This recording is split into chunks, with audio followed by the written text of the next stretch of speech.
کم ټایم موږ ورغلو ډي سي خپل د خوا یو ناامنیت تنظیم را مخته کوي په هغه یې پریس کانفرنس وکړی د هغه بعد زموږ هېڅ رابطه نشته ورسره نه ده زموږ سره کړې ده نه موږ ورسره کړې نه یې ضرورت ولو نو موږ دغه شي ته مجبوره سو موږ په عوام باندې دباو نه اچوئ چې موږ شټرډون وکړو نو موږ بوک هړتال مو وکړئ سبا موږ خپل پر ځان زور راولو او په عوام ته تکلیف نه ورکړو نو زموږ احتجاج جاري دی تر هغه پورې جاري دی چې تر هغو پورې زموږ جایز مطالبې حل کېږي که مطالبې حل نه سي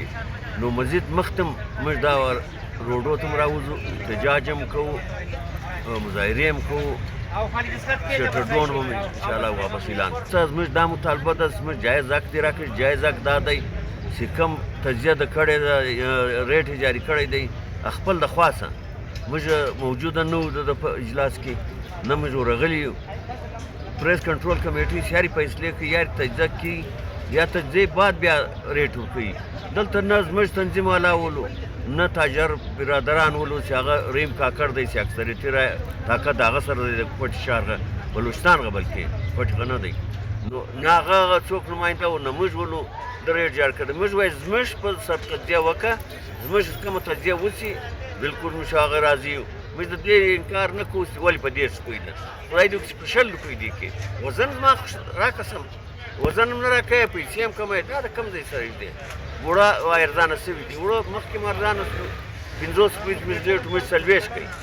اوس 40 دی دی وایي 10 دی موږ وایي بلکل صحیح دی 10 دی نو خو زما جایز حق وزن خو نو راقسم ته وزن هم زیاته اور پیسې هم کموې په دې باندې موږ داسې مخالفت کوي نور موږ په یو شي مخالفت دا اوس ستاسو تنوران خلاص دي که بند دي؟ تنوران خلاص دي اور ګورمنټ لخوا شټرډون دی تقریبا زموږ یو